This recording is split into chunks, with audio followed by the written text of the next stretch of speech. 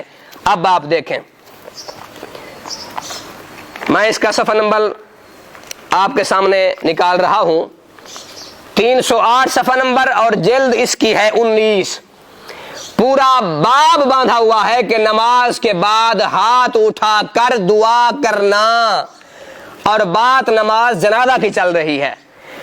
اب اس عبارت کو پڑھنے سے پہلے میں آپ کے سامنے یہ کتاب پڑھتا ہوں، الاصابہ فی تمییز الصحابہ۔ یہ صحابہ کرام رضوان اللہ تعالی علیہم اجمعین کے حالات پر اور ان کے معاملات پر مشتمل کتاب ہے۔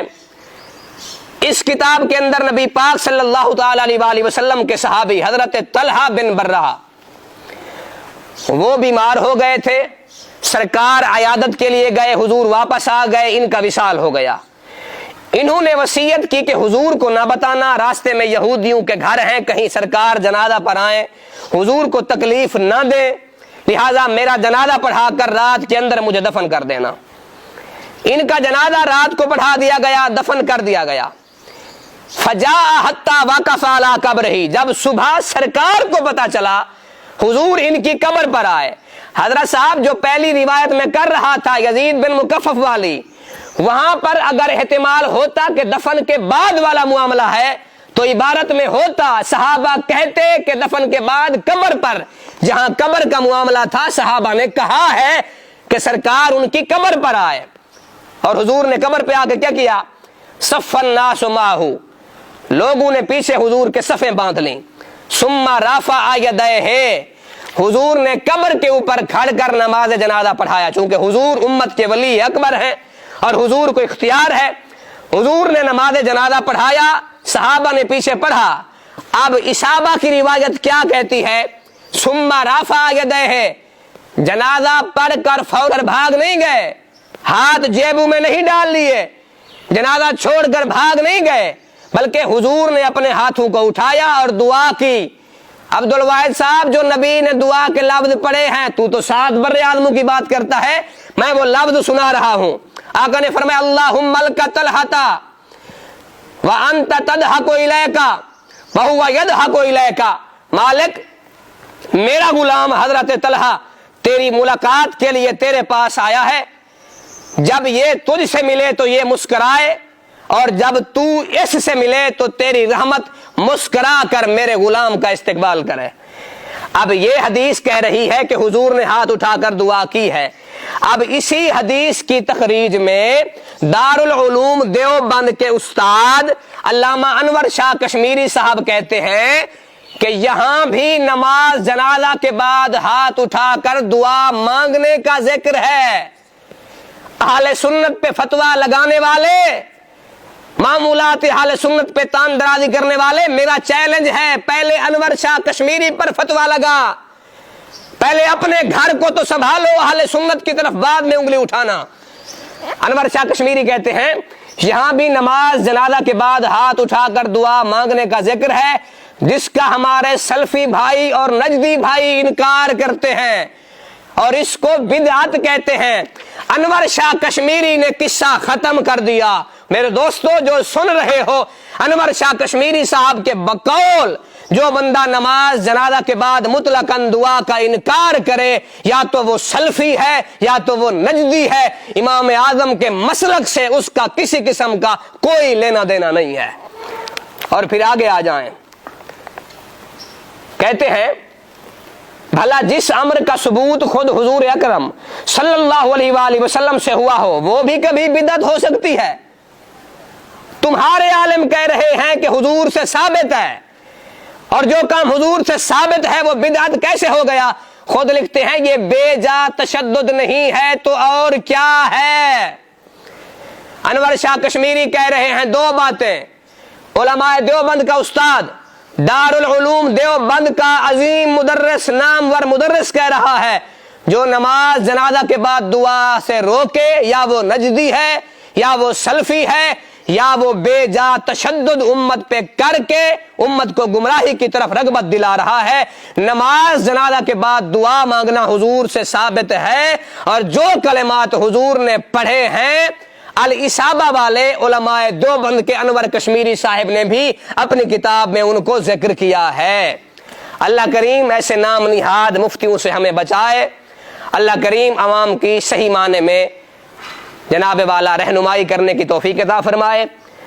کیونکہ یہ دور سوشل میڈیا کا ہے، اور جو بات سوشل میڈیا پہ آ جائے، جو علم سے پیوستہ نہیں ہے، متصل نہیں ہے علماء سے، وہ بندہ سمجھتا ہے تو جس طرح یہ مولوی صاحب کہہ رہے ہیں اسی طرح معاملہ ہے.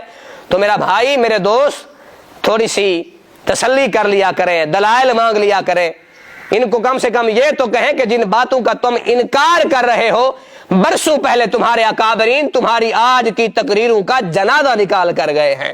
اللہ کریم ایسے حضرات سے بچائے اور ہمیں مسلک اہل سنت پر صحیح معنی میں چلنے کی توفیق عطا فرمائے. وما علیہ الا البلاغ.